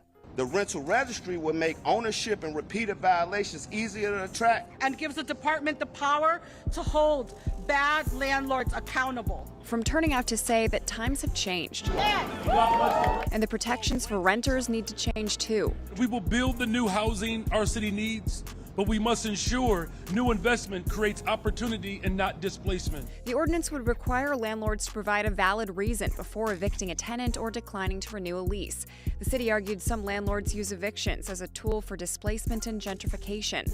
In certain cases, landlords would also be required to provide relocation assistance. It would also require annual registration of all rental units. The city says smaller landlords would pay less than large corporate ones. The fees would be capped at $60 per year per unit. The ordinance also creates a new body responsible for complaint processing, investigation, and coordinating enforcement. The city says they hope to level the playing field for small landlords. We're focusing on the owners and not holding the renters accountable. But today, several small landlords spoke out against the PRO. You don't make housing more affordable by making it more costly to provide it. Critics contended that the per-unit fee would make apartments less affordable and worry that the just cause eviction requirement could force landlords to renew leases for problem tenants. We're only asking for input.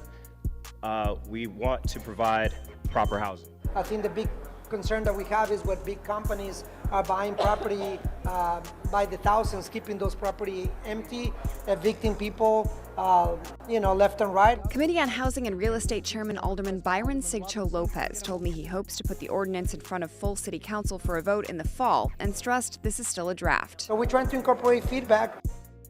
The city says about 54% of Chicago households are renters. Now, if this does pass, Erica, it would go into effect in January of 2027. So here's my question, guys, concerning this whole scenario here is what I'm kind of seeing is this here is what is the eviction process for the city and or county or state of New York? What is it? And there's a lot of talk behind major corporations buying apartments by the thousands, right? And then just evicting people. I'm trying to figure out how does that make sense? How can someone just evict somebody? I'm as a real estate investor, I'm confused. I'm in Texas, and so there's specific laws on the books to where you can't just evict somebody. There has to be a just cause. And what I'm hearing Chicago say when it comes to this rental ordinance being implemented, that there seems to be a pitting owners against tenants, right? As well as owners against the city. The same scenario in New York. There seems to be an issue around just cause. So what is the just cause for evicting somebody? And how are the owners overriding those laws on the books? Because it has to be adjudicated in a court of law. Like I know in Texas, you have to, when you evict somebody, you have to take them to court and evict them in the court. You can file for eviction, but you're going to have to take them to court. Is it the same thing in New York and Chicago? I have to say yes. So I have to know a little bit more about these rental ordinance, what's really going on boots on the ground from a landlord perspective, a city perspective, enforcement perspective, and a tenant perspective. I want to know that information before I go a little bit deeper on this side. That's fair. That's fair, right? That is fair. Now, you guys know that Chicago, unfortunately, right now, they're losing the Chicago Bears. There's a high chance they're going to lose the Chicago Bears. And I got to say, this was the worst negotiating that I've ever seen in my life. Guys, just listen. All right, to the latest in that Bears stadium war, what it would take to get a deal done in Arlington Heights. Well, Chicago lawmakers are unwilling to let the Bears go, they say, unless they get something in return. So what could that look like? NBC5's Rose Schmidt is here to break down the latest for us. Hey, Rose. Randy, what would it take? Millions of dollars. State Representative Cam Buckner also wants to see what he calls a significant package for Chicago because he feels the Bears' exit from the city would be more than a monetary loss. When it comes to building new stadiums, Illinois lawmakers point to precedents for providing benefits to the community. The Atlanta Falcons earmarked $40 million for parks and job training center. The Pittsburgh Penguins paid for a new grocery store in a food desert. The Milwaukee Bucks agreed to hire at least half of the workers at their new arena from the city's poorest neighborhoods and pay them a livable wage. But in order for the Bears to exit Chicago, it seems like they'll need to give up a bit more. The team offered $25 million as a concession to the city. But that's not enough, says Representative Cam Buckner. He's sponsoring the economic development bill that could be the incentive to keep the team in Illinois. This is not about stadiums. This is about mega projects throughout the state of Illinois. The bill, which would offer property tax breaks to Arlington Heights, moved out of committee this week. But it won't go anywhere for now because the House is adjourned until at least mid-March. Buckner tells NBC5 Chicago the Cleveland Browns are a reference point for what he's seeking. They're paying a concession of $100 million to leave Cleveland and go to the suburbs. Just seems truly outrageous. But the one thing I can say for certain is his analogy with Cleveland is completely off base. Wow. And I know that firsthand because I worked on that deal personally. Stadium consultant Mark Gannis says in the Browns deal, there was legislation with specific provisions if the team left Cleveland. There is no such provision in the Bears lease. Wow. They do have a provision in the lease to pay the Park District a certain amount of money if they terminate the lease early. Okay. Legally, the only thing the Bears are on the hook for is that money to the Park District. It's roughly $90 million to break their lease at Soldier Field. Gannis also says lawmakers should consider how much tax money Cook County would lose if the Bears went to Indiana, and that would have a negative effect on Chicago. Natalie. So the reason why I say this is the worst negotiation that I've ever seen in my life is I believe, from what I've heard just on the news from both liberal-leaning, conservative-leaning, and independent-leaning media outlets, so taking it all into the context, it seems to be that the city of Chicago is kind of in a entitled type of perspective when it comes to the Bears. And they had like a year and a half of leeway time of negotiating this deal. And the devil is in the details. Yeah, the details are very important. But I can say for right now, I see, and then you had Indiana coming in, and Indiana, and I think in a month, not faster than that, came up with a framework of a deal to where the Bears like, we out.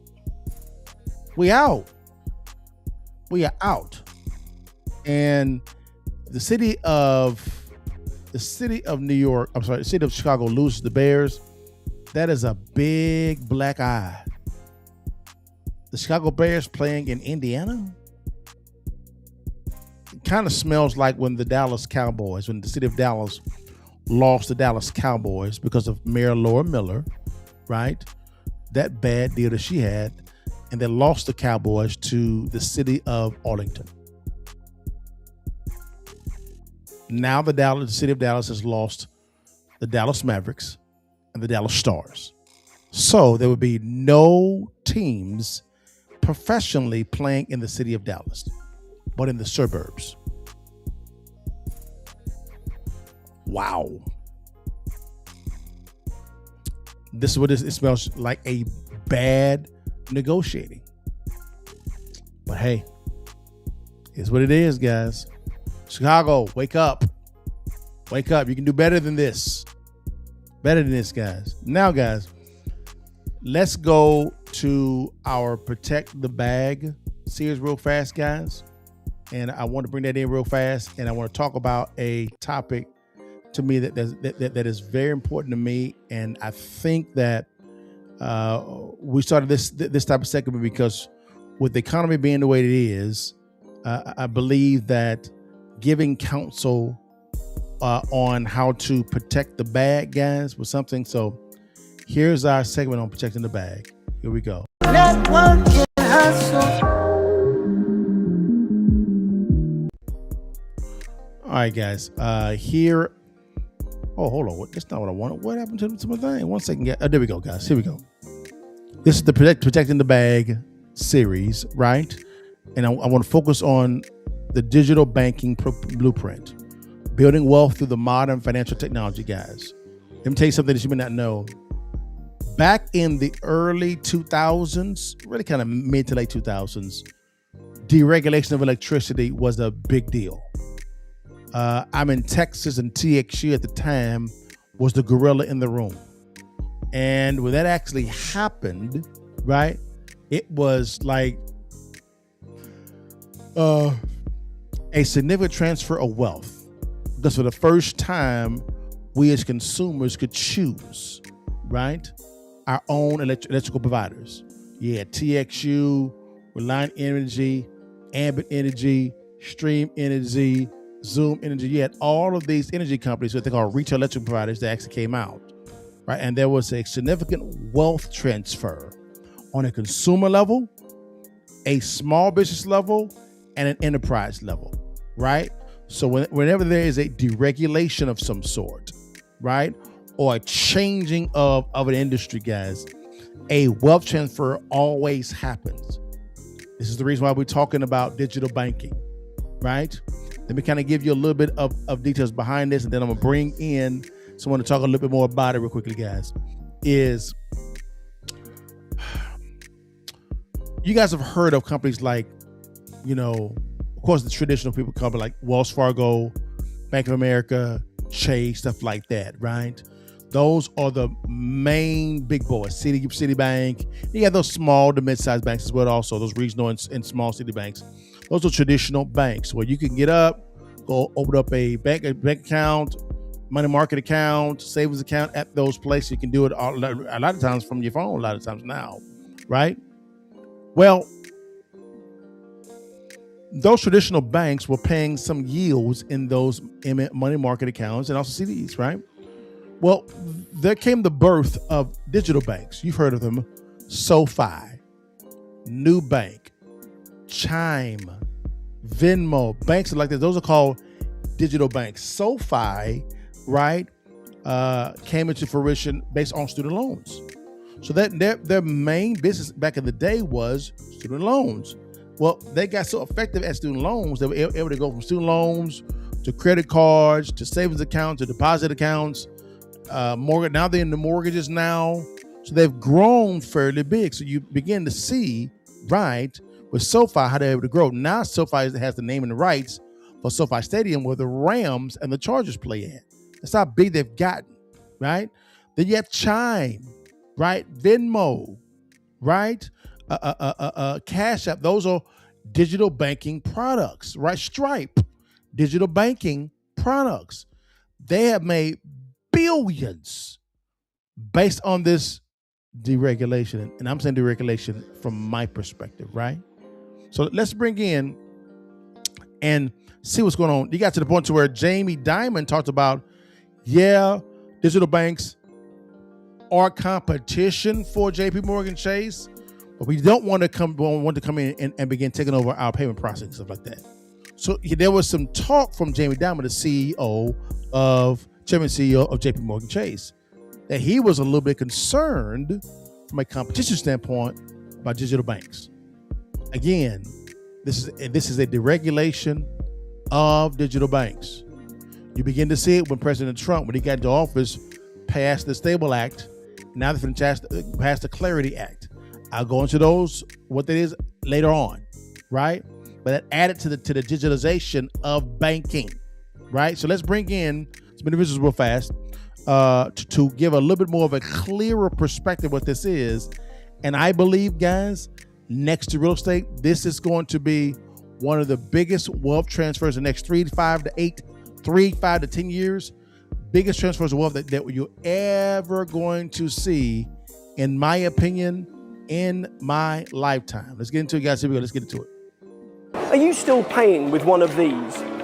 Millions of us are, but I was challenged today on why I'm using 1970s technology in 2023.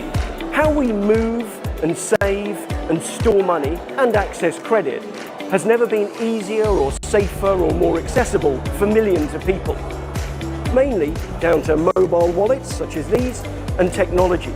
That's why Transform Talks, the thought leadership interview series, has come here to Shanghai and Huawei's Intelligent Finance Summit to explore the digital transformation of banking.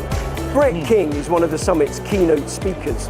He's a futurist, podcaster, and best-selling author of Banking 4.0. So, carefully hiding my credit card, I asked him whether this was a golden age for the banking customer. Clearly.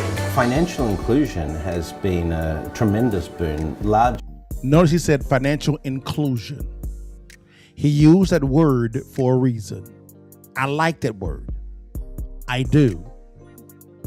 Because this has, and digital banking has even the playing field for all cultures. Listen to this. Here we go. Actually, due to the smartphone, well, due to the phone, mobile phone, we've brought in 1.4 billion people into the financial economy for the first time just in the last decade or so, which is phenomenal progress. Considering that the 100 or so years before that, or well, 500 years before that, we'd got to approximately half the population, but half the population was still excluded. So there's still about 1 billion people or so that need to be included in the financial system today, and hopefully we can get that technology. Mainly now it's about digital inclusion. But in terms of the golden age, we suddenly have the technology here with AI and so forth to provide a bank account that can actually help you manage your money, a smart bank account, if you like. So the early wallet systems that we see today, like Alipay and WeChat Pay and Paytm in India and Kakao in South Korea and so forth, these will evolve into AI-based bank accounts that really help us with our day-to-day money management. And I think this overall is probably the most positive development in banking that we've seen, certainly in the last couple of hundred years. Just expand on that. So AI, what is going to be the impact? Because everyone is talking about AI for a variety of reasons. For banking specifically, what will that give customers and banks? So right now we're in a phase where we're using technology to reduce friction, making the accessibility of financial services easier. So that sort of started in the internet era. Faster delivery and more ubiquitous delivery of financial services. But what we're doing right now with ChatGPT and technologies like that is we're sort of creating this advice layer. This is going to be a trend we're going to see with banks around the world, using AI as, to give advice, augmenting human advice with AI. So when you look at your portfolio as an investment situation, the financial advisor will say his advice is powered by AI. You go to the doctor, they'll say the same. So we will get into this period where we rely more and more heavily on artificial intelligence to give us the best advice. And personalised advice as well. Yeah, and that's the thing is an AI will be able to be trained on our personal behaviour, our personal situation. And so when we get advice between our personal AI and a bank's AI negotiating, if you like, it'll be highly targeted, highly contextual, much more personalised than we could ever deliver with a human. Yeah. You have to be... So guys, he's talking about the evolution of banking. I love the word inclusion because it evens the playing field. Digital banking, it evens the playing field for everybody. Banking, or I would say money, has no color. It does not. It's one color, which is green. Black, white, orange, pink. No, it's green. And I believe digital banking, right? It is very inclusive. I use that word. I'm using that word. He's using that word for a reason, and I like he's using it because it brings the psyche into banking. It brings different perspective into banking to where, wait a minute, I can actually be in the business of banking. Yes. Let me kind of give you guys a little bit of a intuition to this real quickly, guys. All right. I want you guys to understand this here too, real fast. Guys, what if you could actually make an income off of every swipe that someone makes of their debit or credit card? For instance, the average American uses their debit card and or their phone when it comes to, or their credit card, comes to daily living. They use that payment processing tool at least 30 times a month, right? 30 times a month, the average American, one person.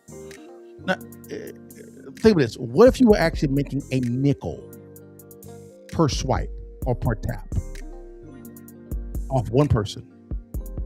A nickel. Now, most of that times 5 people. 10, 20, 100, 1,000, 10,000. Do you see the compounding effect of income you could actually make? Let's go a little deeper. What if you could actually make money what if you could actually make an income of money just sitting in someone's account, just sitting there, savings or checking, right? What if when a mortgage is actually made with your digital bank, right, you make a income off of that, not only on the origination, but also as they're paying their mortgage payment? How about insurance, car insurance, health insurance? Does it make some sense, guys? Do you see the limitlessness of banking, digital banking? It's called banking as a service. This is the same opportunity that has come into fruition, just like the regulation of electricity and also phone service. There's always a shift whenever an industry makes a change. Now we're here in the banking. We know the concept works because you look at SoFi, Chime, right? Nubank, Venmo, right? Cash App, just to name a few. They're making billions off of banking as a service. Now you can do the exact same thing. Because why? Banking has been deregulated. Just saying, guys. I'm just saying. The opportunity is out there, guys. It is out there. Guys, this was a fun type of program for me, guys. This is really good, guys, right? Now, if you ever want to ask me questions, guys, don't you worry. Hey, you can find me on the app called Monect, right? There's an app that a colleague of mine, Patrick David, and his team at Valuetainment has developed for you to talk to experts in said industries, guys. So if you want to get in touch with me one-on-one on this little phone, guys, you can scan on the QR code here on the screen, which is fine, or click on the link below in the show notes, guys. Let's schedule time. We can talk about marriage, business, politics, finance, real estate, private equity, you name it, guys. City budgets, we can talk about it, guys. And we have a video phone call, a text phone call, or you can send me a message, a video message or audible message, and I can respond back to you. And it's me responding, guys. Just want you guys, holler at your partner. I don't mean that, guys. All right, guys. All right. This also, tomorrow, guys, we actually have Real Estate Friday Live. It's me, which is called the Investor's Edge. Cliff and I, what we're doing, guys, is every single Friday, we talk about all things real estate, guys. 1 second, I'm going to get the colors right. Get everything colors right, y'all. Real quickly, guys. And here's a little bit of a example of what you will actually see on Real Estate Live. Here we go. Let's get into it.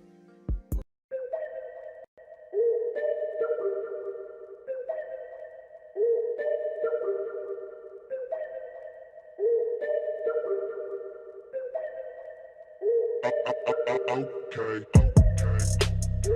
Sir, there's a GC right there. Cliff. Go. It's piers. We got concrete piers and wood piers. Yes, sir. Checklist. Check out the checklist. Yes, we got it for everything we need. Yes, sir. All right, you forget some things sometimes. Mm-hmm. So this is going to outline, make sure you hit every single thing. What's the foundation, plumbing, electric, painting, flooring, everything. So you don't miss anything. Okay. You want to make sure you get all your checks. Okay.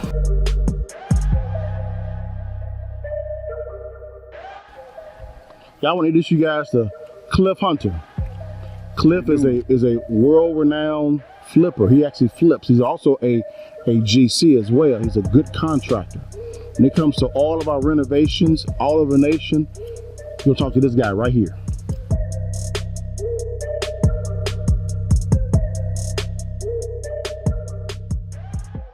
Okay, guys, tomorrow, Real Estate Friday Live, which is Investor's Edge, tomorrow, guys, at 5 p.m. CST. We have not did it 2 weeks ago, guys. It's all good. these last 2 weeks because your partner been busy, man. I've been busy. I got a kid going to college, man. Pray for your partner, man. It's my baby girl. She going to college, y'all. She leave, y'all, in 3 weeks. So pray for me. Take me for the throne. You know what I'm saying? It's my oldest, but no, it's all good, guys. So proud of it, guys. But anyways, also, guys, we are beginning our series, right? Called the Accountable Podcast, the interview series, man.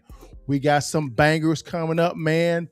Here is an example of what we will talk about on the Accountable Podcast interview series. Here we go. One of the many questions that I receive is, Liddell, how do I get into those rooms? Well, this interview series is just for you. So welcome to the room.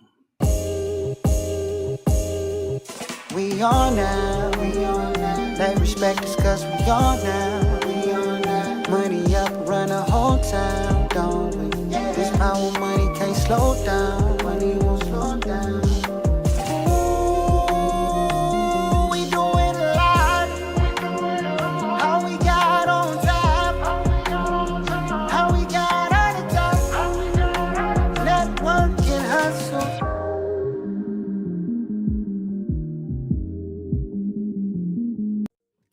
Guys, that is the Accountable Podcast, the interview series, guys. This is going to be a very good one. I got some hitters coming from business moguls, political leaders, right, for us to exchange ideas, debates coming up, guys, interviews, and we have something called a whiteboard series to where we'll sit down and we'll get a whiteboard out, and what we'll do is we will write out a formula how they went from 0 to where they are now, and they're gonna give you the game line by line by line.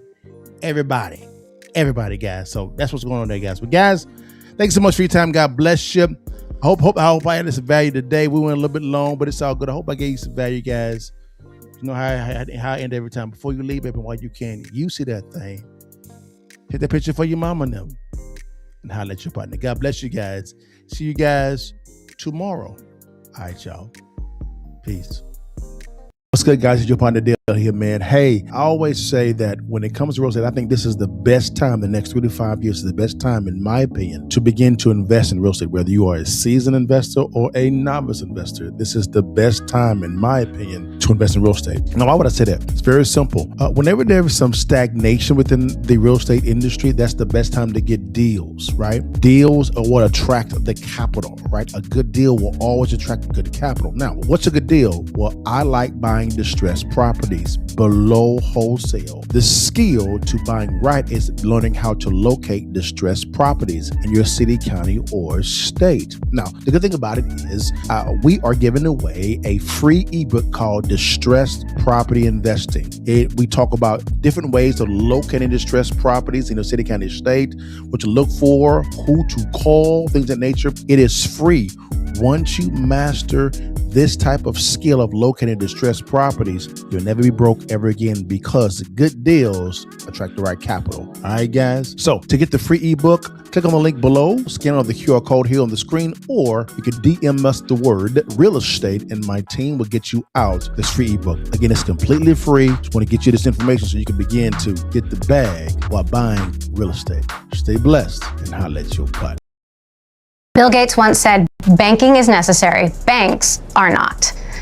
To what extent could AI or fintech replace traditional banks? I think, first of all, I remember him saying banks are dinosaurs. I spoke to him about it in 1997, and he was dead wrong. He'd probably agree to that. But he's not wrong. The technology changes everything.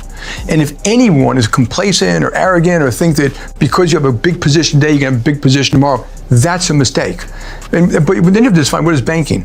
Someone's going to have to hold the money. Someone's going to have to move the money. Someone's going to have to raise the money. Someone's going to have to do research, around money. Those services will still be around. And, hopefully we're doing it and using a lot of tech to do a better job at it. But I've always thought it's very possible that some tech thing, disintermediates a piece of that. And I've been writing about, big tech going to our business. We got fintech, but we also have big tech, and they will embed payment systems in there. I'm not against that. I would be against unfair use of their position to dominate us in a business. That was the chairman and CEO of JP Morgan Chase, Jamie Dimon, talking about how banking is changing And it's kind of a small threat to the brick and mortar banks. Banking is becoming digital, and you can see how he is responding. Now, it's kind of like the banking industry is deregulating. That term is not new, it's very common. Now, whenever there's a deregulation or a change in something, opportunity actually happens.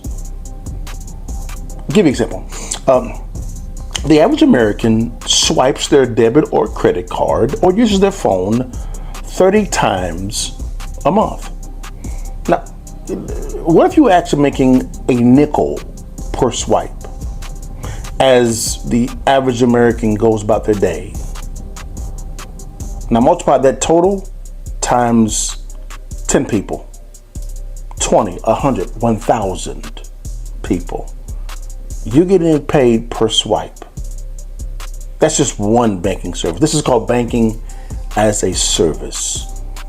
And it's taking up a lot of steam. It's becoming very popular.